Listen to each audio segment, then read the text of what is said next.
Let us go hence from this place, good gentlewomen. Why study makeup and cosmetics? There are some fields of history that are not considered suitably worthy enough.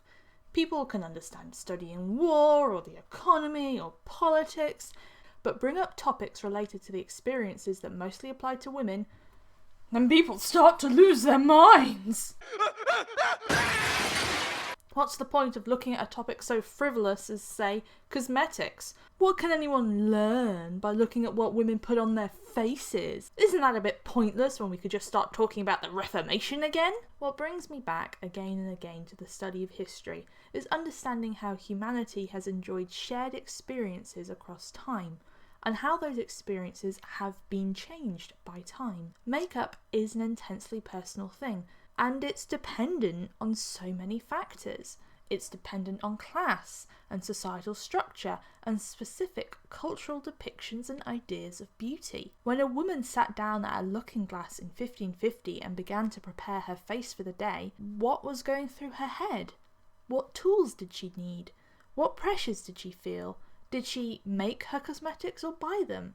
Where did the ingredients come from? In a world where the line between good health and disease could be frighteningly narrow, how did women project beauty? What was her goal for her look?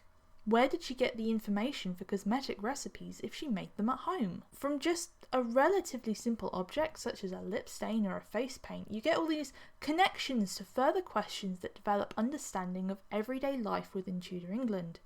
An intimate object that is used every day and forms part of a cultural and social identity can tell you much about the status of the world in which it is used. Beauty is a product of a particular time and place, and the use of makeup provides a unique insight into the Tudor world, right into the homes of everyday people and how they live their everyday lives. It speaks of a need to cover marks and scars caused by disease. It speaks of an England that was increasingly defining itself by contact with foreign cultures and peoples. It speaks of an England where the language itself was being changed, where it was slowly becoming less regional due to the advent of the printing press, the adoption of foreign words and phrasing, and the standardisation of pronunciation and spelling. Look at the fact that the word cosmetic didn't even exist when people first started talking and recording their thoughts on makeup. Cosmetical was first mentioned in Peter Morwen's translation of Conrad Gessner's The Treasure of Euonymus in 1559,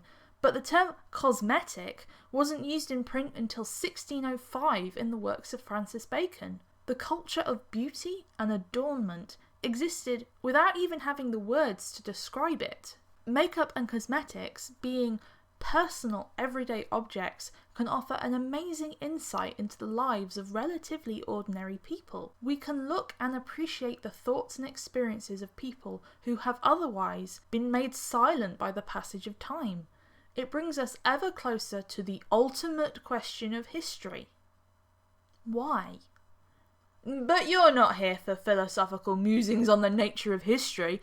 Let's get the ball rolling and start talking about why Tudor women used that famous white paint made from lead. The ideals of beauty. Makeup trends are developed from a cultural idea of what beautiful is. Beauty is obviously not objective. It can mean very different things depending on where you come from, what your society values, and what you personally just prefer. But we can identify what attributes and behaviours a culture says is beautiful and what beauty should look like. So, what was the Tudor ideal of beauty? Luckily, men certainly had a lot of things to say about what they thought women should look like. The idea of the English rose has a very long history of being considered the ultimate ideal of beauty for women in England. Geoffrey Chaucer's translation of the Romaunt describes beauty in great detail and establishes a pattern of literary beauties for women to emulate. For him, beauty came with yellow hair, clear grey eyes, a lily-white brow, a little pink mouth, all created through using no paint. Judging women for using makeup to achieve a look that can only be created with makeup did not start in the modern age, I'm afraid. The idea of this idealised woman continues into the 16th century, and Italian author Agnolo Ferranosilla's The Beauty of Women from 1548 gives a clear and precise list of features a woman should try and emulate. Women should have eyebrows full in the middle and tapering off towards the nose and ears, with large, slightly protuberant eyes, with eyelids white and marked with scarcely perceptible red veins. The forehead should be white, rather like a mirror, but not so shining as to reflect objects. The ears should be a shell that is finely tuned and of a livelier tint than the flat part. The roll which borders all round must be transparent and of a brilliant hue like the seed of a pomegranate. So after you've managed to achieve all that, it's time to think about your hair. Hair should have a fine texture, supple and pliable, with a light natural curl and wave. Philip Sidney's Queen Helen in Arcadia has jacinth hair, curled by nature and intercurled by art. And Shakespeare's Lucrece has hair like golden threads, which played with her breath. Brainstill's paper The Flower of Youth sums up the perfect woman of the 15th and 16th century. She would have golden hair, white flesh tinged with rose, shell-like ears, symmetrical features, firm breasts. Of course, it is very easy to be considered a beautiful woman with white skin, red lips, fair hair, light-coloured eyes, when you have the time and money to work on it. It was much easier to get the right look for those women who could afford servants, high-quality cosmetic ingredients, and to spend all day inside avoiding the sun. Women of the lower social classes, who had to work outside and spend their money on necessities like food and rent, had to work harder to try and meet these ideals and to overcome unwanted imperfections. And we do know that pursuit of beauty was not confined to only elite women. Makeup kits and palettes, recipes for affordable cosmetic concoctions, and tweezers have been found listed in wills and inventories for women of all social classes. We even know that women who worked hard farm labour would wear hats that had brims but no crowns, using all those hours in direct sunlight to bleach their hair to a lighter shade. To sit down with one of these women, ask about their beauty regime, they would tell you that the pursuit of beauty was a medical and spiritual issue. It's all about the four humours, those substances that unite all natural life underneath God. Physical ailments are caused by the four humours being unbalanced, and that includes your appearance. As Galen wrote in Diusu Partium, out of her abundance, nature also aims at beauty of form. Helkiah Crook's 1615 Macrocosmographia is explicit in linking the four humours to beauty. Beautiful looks are produced by a temperate body that is perfectly balanced without excess heat or moisture. The word complexion itself originally refers to how a person's combination of humours changed their physical looks and how it impacted on their emotional temperament. If your humours are imbalanced and you're still a big old uggo, then the problem really comes from inside you. Sorry, but you're ugly because you're a bad person. Your physical appearance reflects the inner you and your key characteristics as well as your general state of health. The human face is the map and the key to the human soul. Beautiful people are morally good, while ugly people are corrupt and evil. Castiglione in the Book of the Courtier says that beauty springs from God, and so one cannot have beauty without goodness.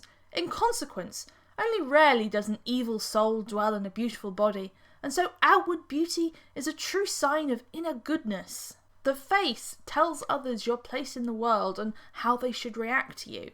The moral nature of a person, their virtues and vices, could be seen in their physical features. Whether you're a liar, a thief, gluttonous, or, good, beauty's a divine gift only bestowed to those who are most deserving. Not meeting up to the beauty of virtue could have social consequences. Boldness, for example, was highly shameful for men, linked as it was to masculine ideas of potency and authority. It was seen as an open sign that their bodies and minds had started to decay. It is not possible to overstate how much of the Tudor mind was obsessed with checking and trying to correct perceived problems with their health. People were constantly told from childhood how temporary life was, how death is just waiting for everyone, and life is just this transitional stage before the paradise of heaven. And that puts a whole new perspective on the drive to be beautiful. a drive to correct defaults that might be signs of evil inside you, or the first sign of your impending death. The views of beauty that focused on a narrow definition of womanhood were constructed from ideas of gender, politics, and the origins of an imperial system built on white supremacy. As England emerged from an all-encompassing civil war, the idea of English identity began to be created. English replaced French as the language of law and politics, and Englishness was being defined in comparison with foreign cultures and races. England was developing into an empire, being declared so as part of the 1534 Act and Restraint and Appeals, and by starting to colonise Ireland and the Americas, where the English encountered difference from the Turkish Ottomans, the Native Americans of Virginia, Chinese traders, Africans. They codified English identity in comparison. Black Africans had been a presence in England for centuries, but it's arguable that they became more of a visible presence in the 15th and 16th centuries. Catherine of Aragon, a Spanish princess, brought black African servants in her entourage and to court. Black Muslims, who had once called the Iberian Peninsula home, found the unified Spain of the Reconquista not especially welcoming, and a considerable number moved to England. Black African slaves, captured and brought to Central and South America by Portuguese and Spanish colonial forces, moved to England, as it was a kingdom that technically had no legal slavery, and they were very unlikely to send them back. And there was also England's own slave trade. Let's not forget that. Bringing enslaved black Africans and keeping them in households. And let's not ignore how, as part of the Age of Exploration, Englishmen travelled as far as Indonesia and India, while Native Americans, Arabs, and even some Japanese people visited the English court. While the idea of race as a social and cultural construct that we understand it as in the modern day did not necessarily exist, English national identity was being constructed, and beauty played a role in it. As Edith Snook says in Beautiful Hair, Health and Privilege in Early Modern England, bodies in the 16th and 17th centuries were being differentiated by the hair of their heads, by definitions of healthy, beautiful hair that preferred textures and curls above others, and by acts of knowledge creation about hair that were engaged with ideas of European civility, social relations, and geographic and national difference within a culture structured by patriarchy, class hierarchy, and empire building. Let's look again at Helkia Crook's Macrocosmographia. According to Crook, beauty in the body is determined by how much heat it is subjected to, superfluous moisture, the geography where you're born, the local climate, and polluting vapours like soot.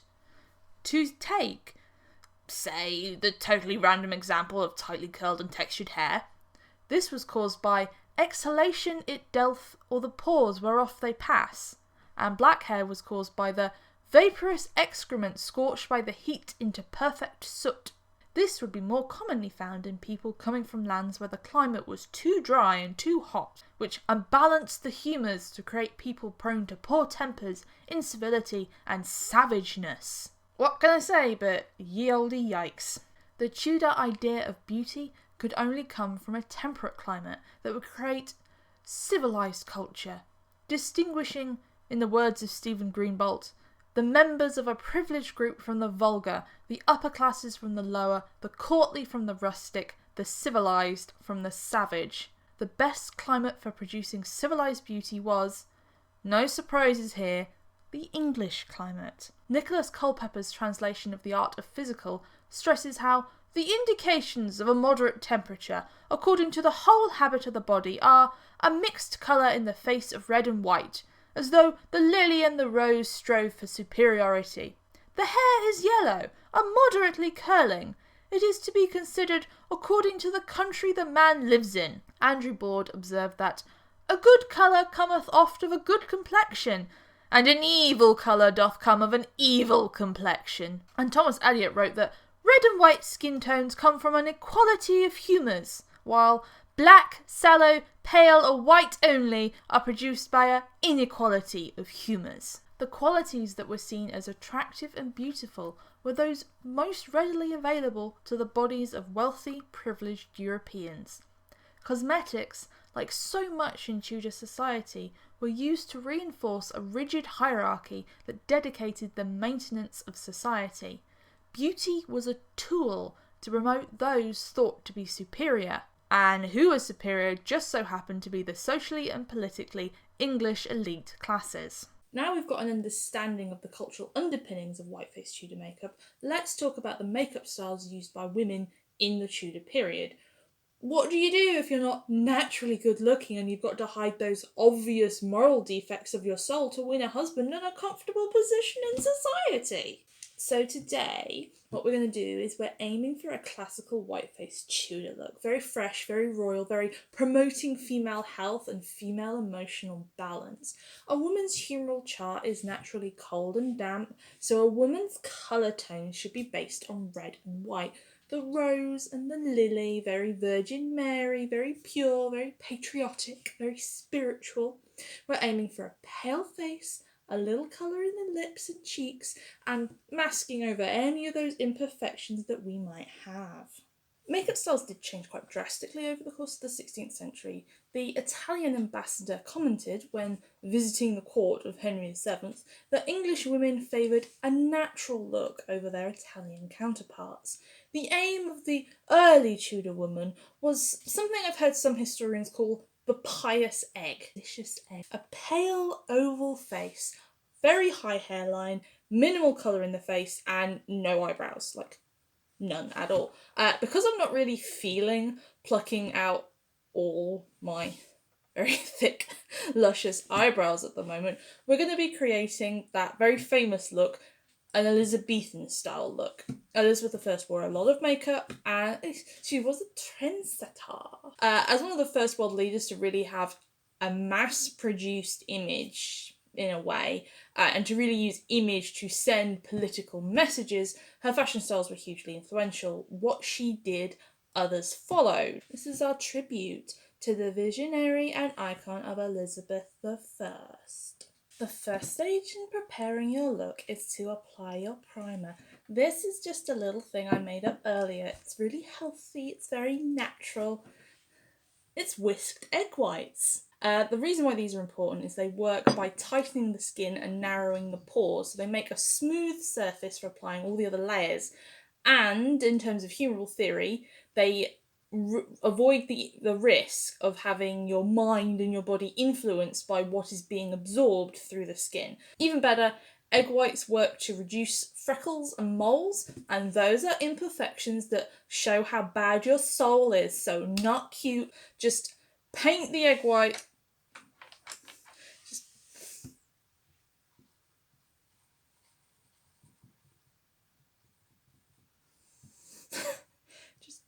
paint it right on.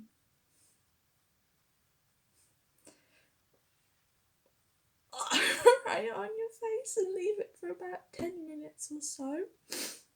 Oh, and then, but this is so unpleasant. I need a mirror. I can't see anything. Oh, it's for history, Jess. You're doing this for history. Leave that. I can already feel it. Oh, Christ, it's really...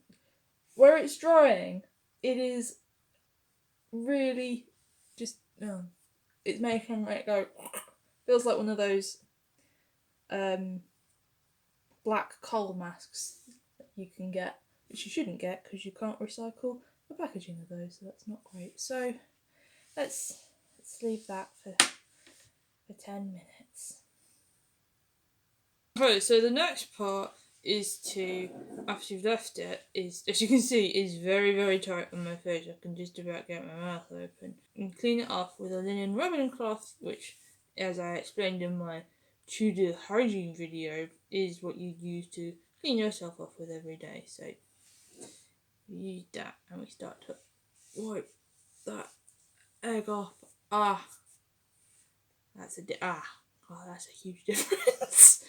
My God, let's wipe that egg off so our skin is nice and tight. Ever so slightly eggy. So my skin is feeling, it's very smooth and soft. Ooh. So it's feeling ready for. So the next stage is what is the one that is famous. It's the look we all associate with Elizabeth I, the white face. To look truly fashionable, we're going to be applying a white foundation to the face. Maybe my hands and neckline if I feel like it, but if I feel like it, a Tudor woman certainly would paint both her neck and her hands. And as any number of articles will tell you, and the oh my gosh and clickbait stuff, the highest quality white face paint is made with ceruse. This is a mixture of white lead and vinegar. And while it provided the highest quality finish and was the best to apply, it's highly toxic and it literally eats away at your skin. You have to use more of the white paint to cover the damage that the white paint does, and it just becomes this very cruel circle of facial decay. I'm using a modern equivalent because I don't care to damage my skin any more than it already is.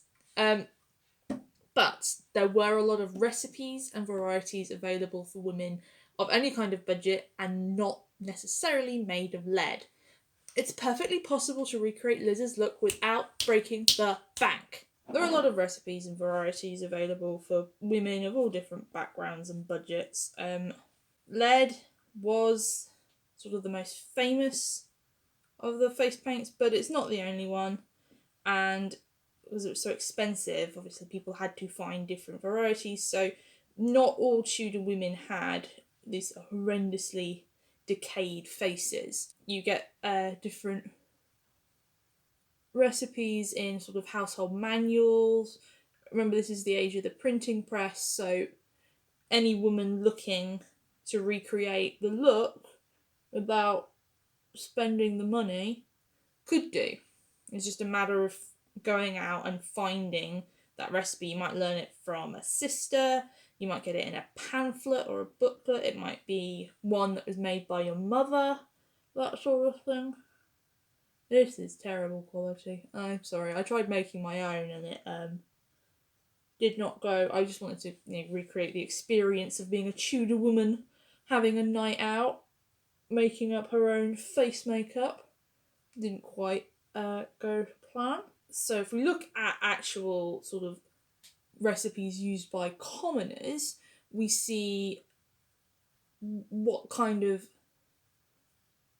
ingredients were available that were not necessarily as corrosive as lead. So we see I found a recipe that had egg whites. Obviously we just used those on our face anyway. It was mixed with bacon grease, again a fat to bind it, and it also had the lovely ingredient of ground up pig bones for that white finish, as otherwise how else are you going to get it? I found a different recipe that used the lard of pigs, not just any pigs, castrated pigs. You can't be using like pigs with their balls attached. Apparently, that's a big no. It had dew water, so water going out collecting the morning dew, probably because it sounds mystical. It had marshmallow roots, all mixed together, and then the scum that forms on top is used as the paint. Oh, lovely there, nice. You imagine putting that on your face. Ground starch, so the kind of a substance that you would have in your home if you were of moderate wealth, because you'd be using it for your ruff, or alabaster mixed with perfume on a base, so something slightly liquid but slightly greasy. And that's a very basic white face mix, but it's still serviceable. It would still do the job. So it's whatever matches your budget and the style you're going for. Because obviously, if you're not a very, very fancy lady at court, you might not be going for the very, very stark white face look. You might be making something that's slightly more matches your social setting.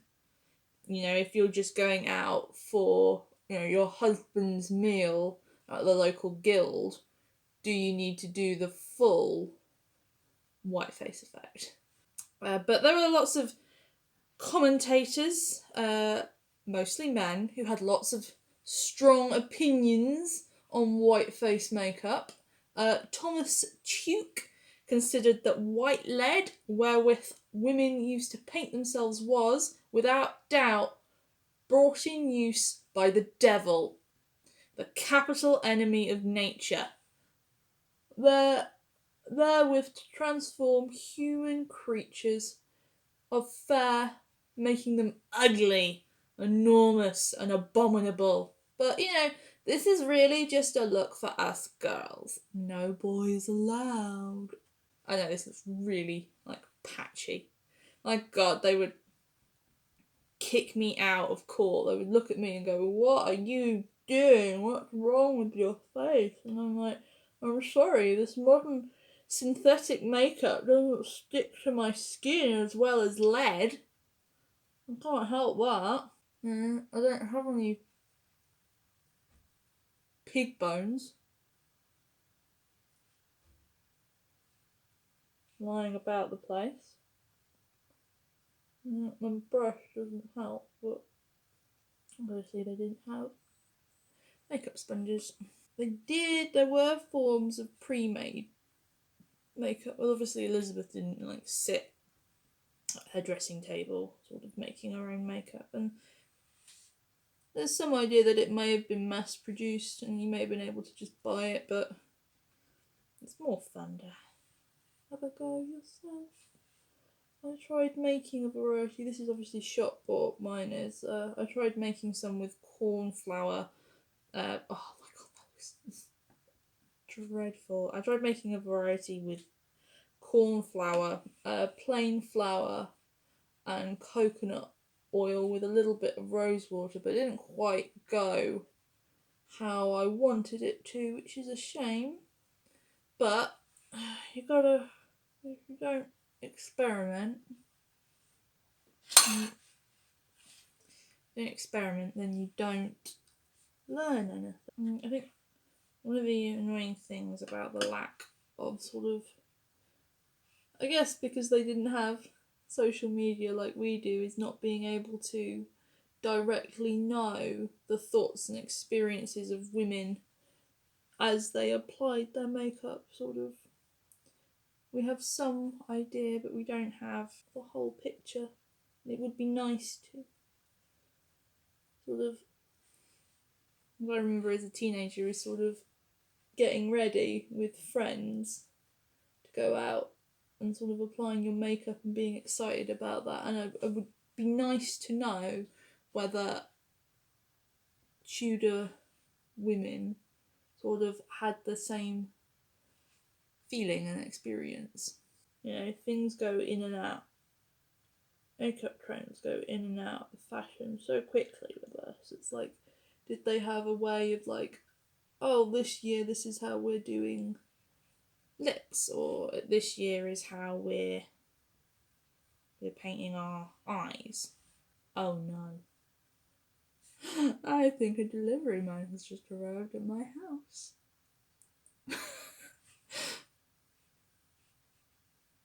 Ah, I'm sorry, Mr. Delivery Man. You're about to see a complete fright show. I would never be considered very fashionable as a Tudor woman because my eyebrows are too dark. Which is not something I can help.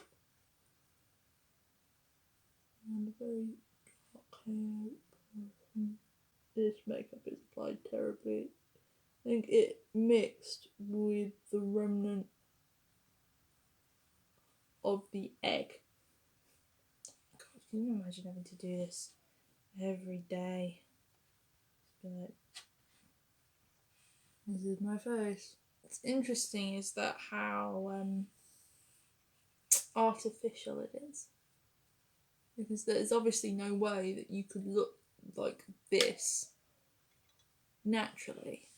It kind of has to be very artificial. This idea of having a natural beauty, but the natural beauty is so fake.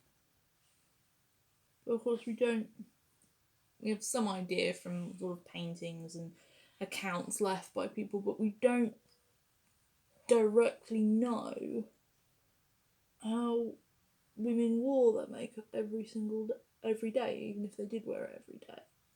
And it would be, if I had a time machine, it'd be interesting to go back and see how much of this has been exaggerated over time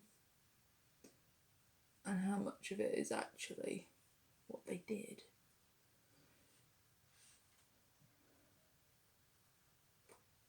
Just sort of looking very moist. This is what happens when you use cheap makeup because you don't want to buy stage makeup from Amazon.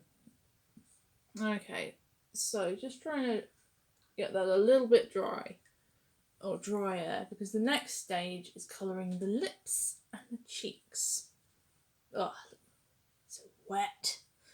So the colour to the lips and cheeks is to add a youthful flush, and also because your face looks so unnatural, you kind of have to colour your other features. So remember, Elizabeth is the Virgin Queen. So the look is aimed at projecting the idea of perpetual youth, vitality, and also stability, the idea that nothing changes. So a Tudor woman would have to colour her lips because otherwise they look really weird at a natural colour on your face.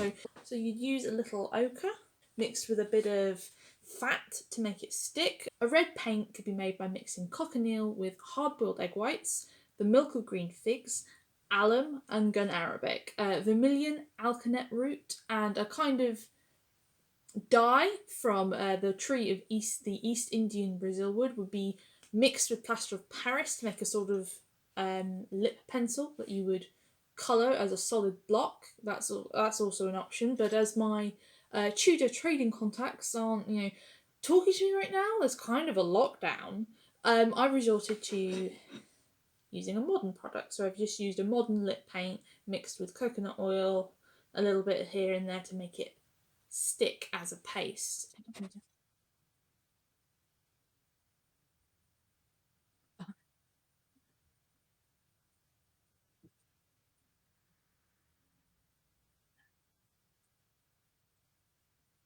The problem is with using the paste is that there's lumps and it throws the point of the brush off.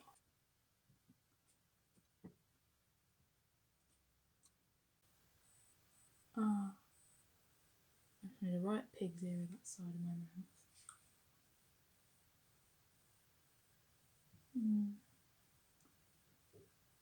You can tell I don't wear a makeup very often. Using the brush is a very nice tactile experience. So now the lip is done, we're going to apply a blush. So we're aiming for a natural flush down the cheek. We're following we're not following the cheek line. What we're doing is, come here blusher, is we're applying it where I would naturally have a blush. Because, we're not slapping on some blusher just without thought. That would ruin the whole look. Looking natural is obviously my key concern here. Oh my god. Can you imagine looking like this every day?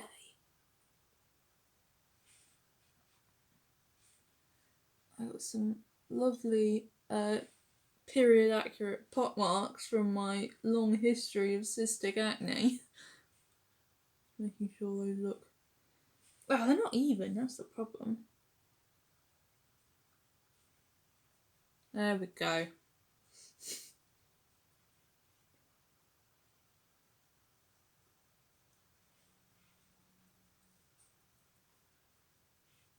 nice and natural. I'm a little blushing young woman. Oh God, what have I done? On the rare occasions I do actual makeup for me, and not in some sort of historical experiment, I tend to favour a strong eye. As you can see by my lips, I do a sort of Susie Sue New Wave inspired, how I've always looked since I was a child. But the eye really isn't the focus of a Tudor look. We're looking for the lip and the cheek. Kohl could be found in the kit of a wealthy and fashionable woman, but we're not circling the eye.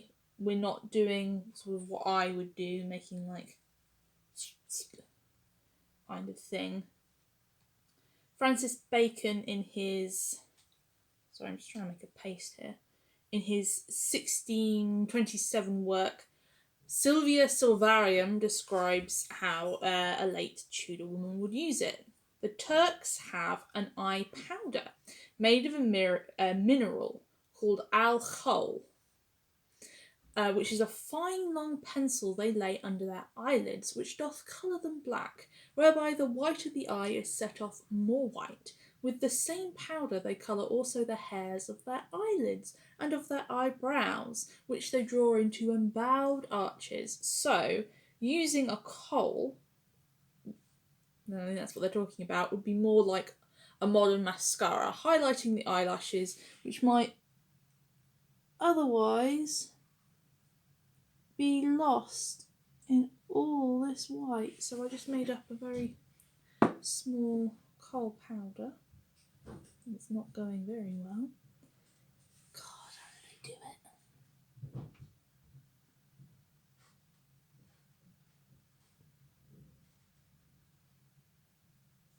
Just a very delicate touch, because the focus of the look is not the eye.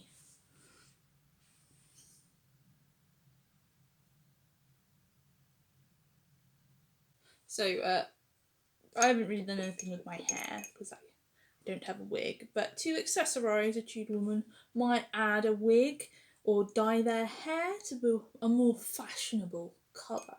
Henna is the most obvious choice. It's a natural dye, it's commonly used, it's very well known about. It dyes the hair red to look more like Elizabeth, but lightening it, you could achieve that, so going for a more fashionable blonde look with a mixture of cumin seeds, saffron, celandine and oil, olive oil. Or, if you're on a budget, just use urine, on your hair, on your head. Once the look is finished and you're happy with this, hashtag all natural, hashtag low key, hashtag understated, apply another layer of egg white. This works as your setting spray as it sets matte. It adds a shine and a glaze that really makes all of this pop.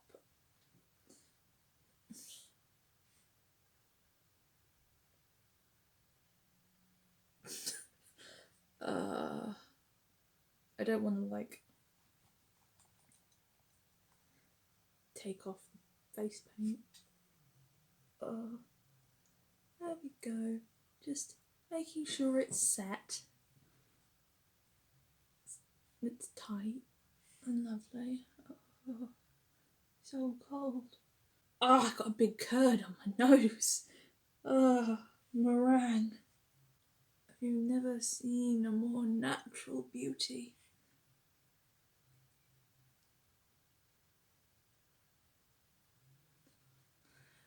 So I might finish the look with a dab of perfume behind the ears. It just adds that extra final touch. Tudor perfumes use a base of ambergris, which is the excretion of sperm whales, musk deer oil, which is extracted from the testicles and the glands of musk deer, and civet cat secretion. Lovely, all combined with aromatic spices like cloves, nutmeg, cumin, and flower petals. And that's it. That's how to create an authentic Tudor style look. I'm ready to mingle and to stun. Now the egg is just setting on finishing this look, so what I'm going to do is I'm going to go upstairs and I'm going to show John because he hasn't seen this yet, so it's going to be quite a surprise and find out whether he would find this an attractive and appealing look. John! What do you think? Do I look beautiful now?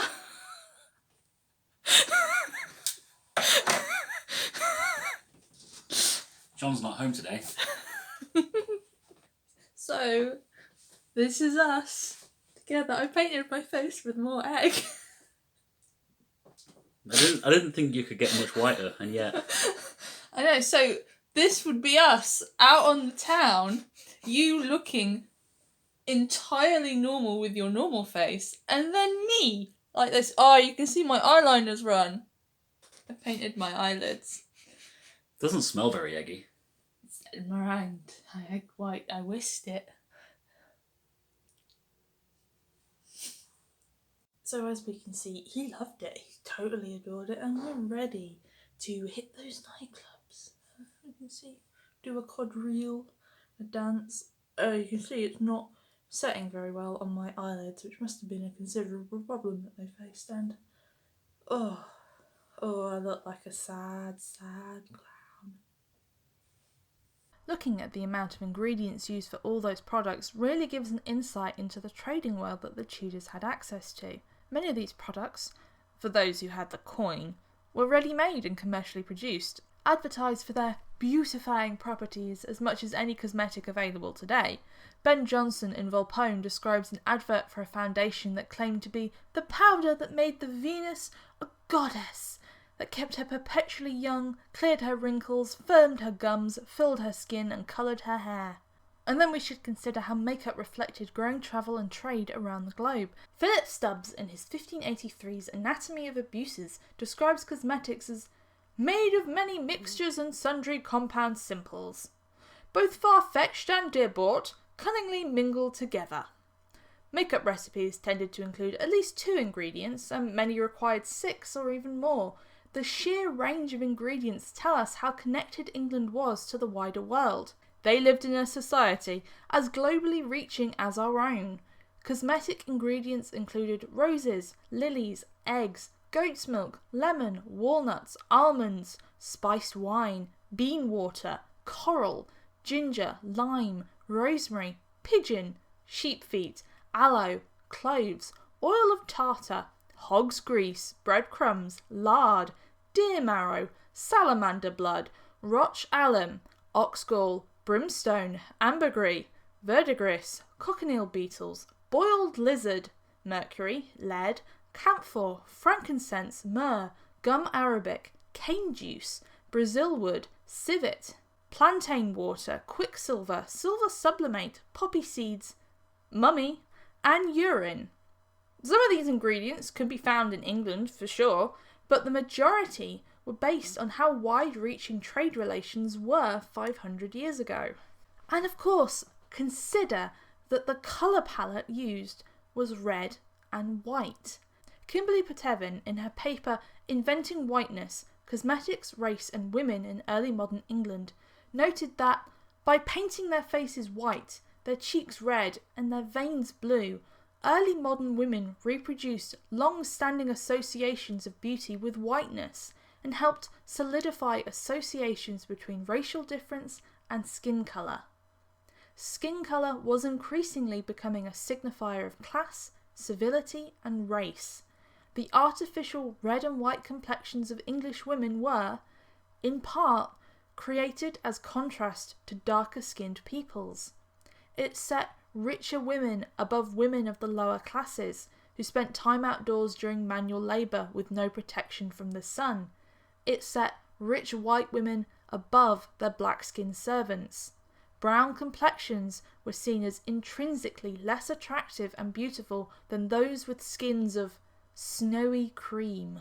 Who makes up the makeup of people talking about makeup? Haven't you noticed how much prettier a woman is if, when she makes up, she does so with so little that those who see her cannot tell whether she is made up or not? But others are so bedaubed that it looks like they are wearing a mask and dare not laugh because they fear it will crack. Such women never change colour except when they dress in the morning, and must spend the rest of the day like motionless wooden images. How much nicer it is to see a woman, a good-looking one I mean, who obviously has nothing on her face, neither white nor red, but just her natural colour, which may be pale, or sometimes slightly tinged with a blush caused by embarrassment or the like, maybe with her hair tousled, and whose gestures are simple and natural, without working at being beautiful. Such is the opinion of Baldassare Castiglione in the Book of the Courtier, proving that men have literally had no chill when it comes to dictate how women choose to present their appearance since ever. The women of England colour their faces with certain oils, liquors, unguents and waters made to that end.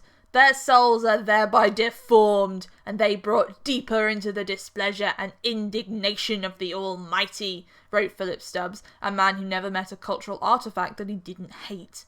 Much like now, the Tudor woman faced a dichotomy in how she presented herself. To have a painted face that met the idealised red and white complexions so praised by men required women to wear makeup and to present a very specific look into the world. And yet, those same men who demanded such a narrow definition of beauty denigrated, humiliated and mocked those same women for wearing makeup. Anti-makeup views were so common that it's one of the clues that we can use to suggest how widespread cosmetics really were amongst women of the period. Cosmetics and makeup were associated with those uncivilized, primitive peoples. Women who painted themselves were likened to the foreign other, the being that English identity was created in comparison to. After all, those Turks, those Chinese traders, those Native Americans, they wear makeup, so really, English women who do the same are unchristian degenerates. In A Discourse Against Painting and Tincturing of Women, published in 1616, Thomas Tuke likens women who use makeup to barbarous people which delight in painting their skin. There was an idea that makeup was an unchristian way of behaviour. By covering her natural face, a woman was defying the will of God. God had given you your face, so trying to change how it looks is just being ungrateful for what he's given you. It was a sin to criticise the work of God. Not only would makeup disguise a woman from being recognised on the day of reckoning, somehow, don't question that line of thought, it hid those who should face punishment.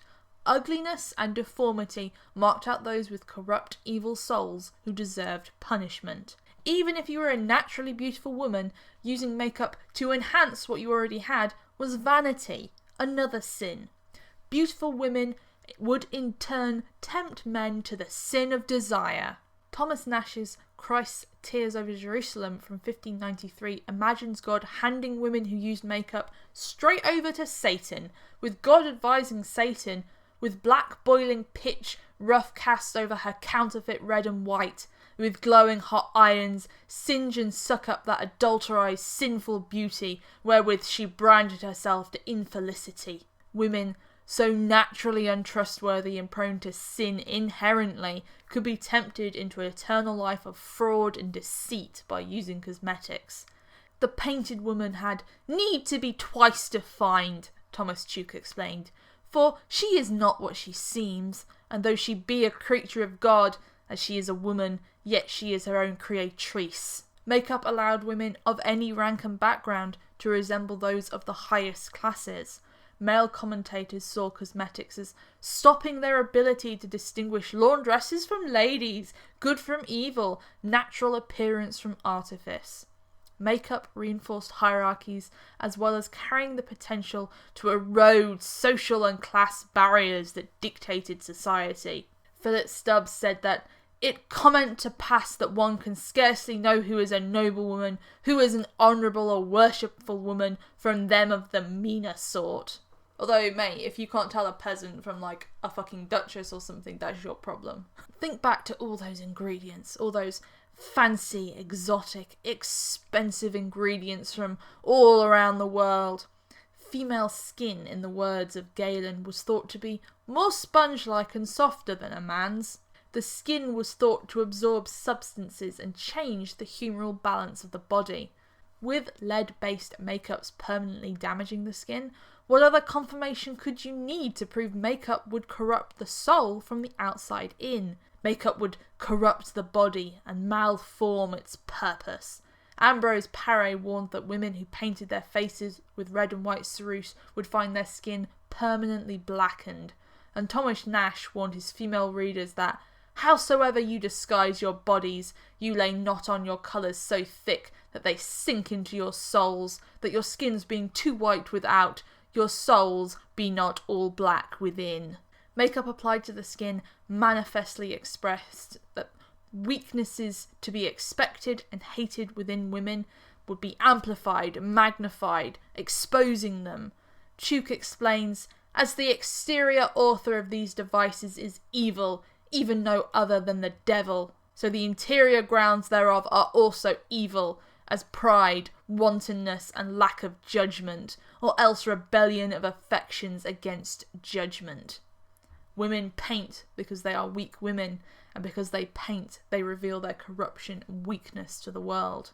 Some women applied so many concoctions that they have made their faces of 1,000 colours, having paintings laid upon another, in such sort that a man might easily cut off a curd or a cheesecake from either of their cheeks. But this reveals a problem in using these critiques to judge makeup trends and practices used by Tudor women. How much truth can lie in these virulently misogynistic accounts of what makeup looked like?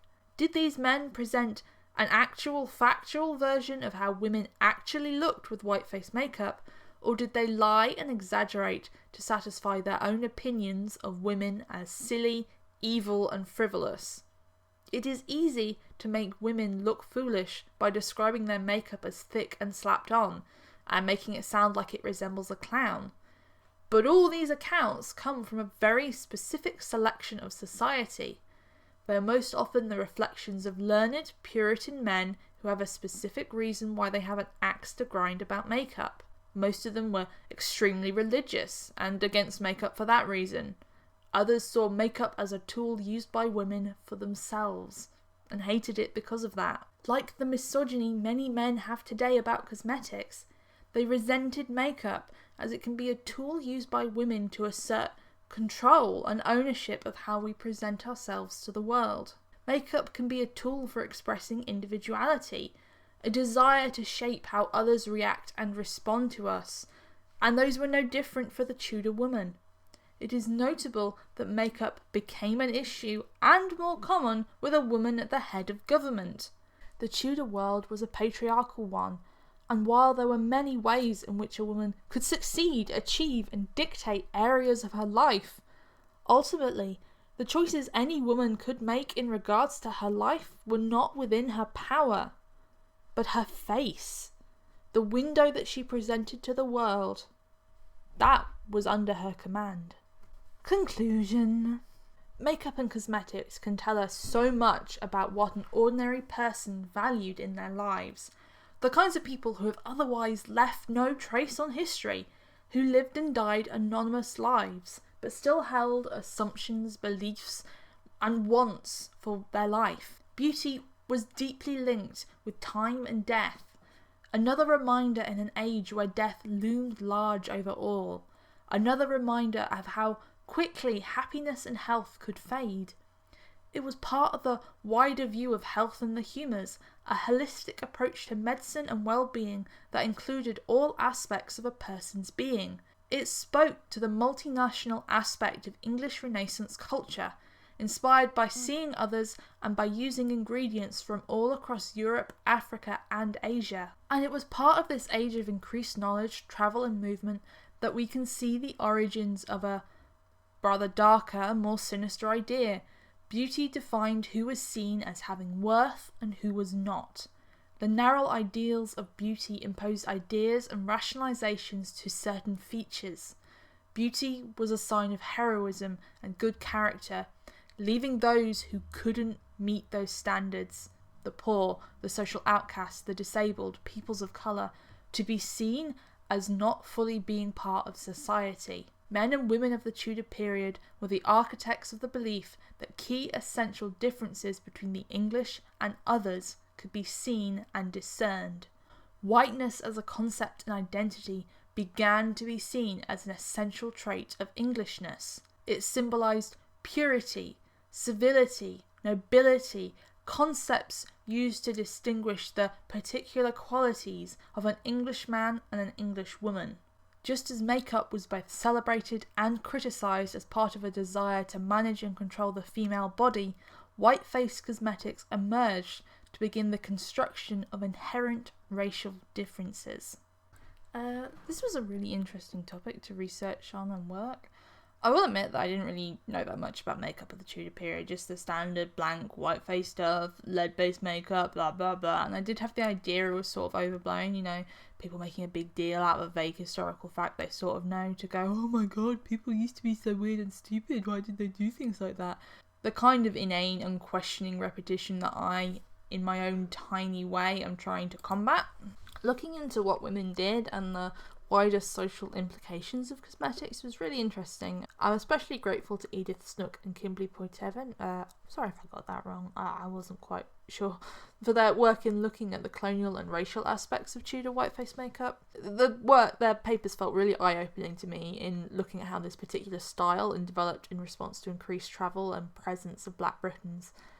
And for the peanut gallery in the back looking to jump up with comments, things can develop from multiple causes.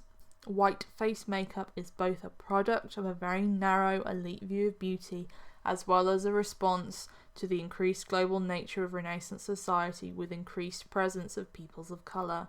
Things can come from multiple sources at once. That's entirely normal. Don't swarm my inbox.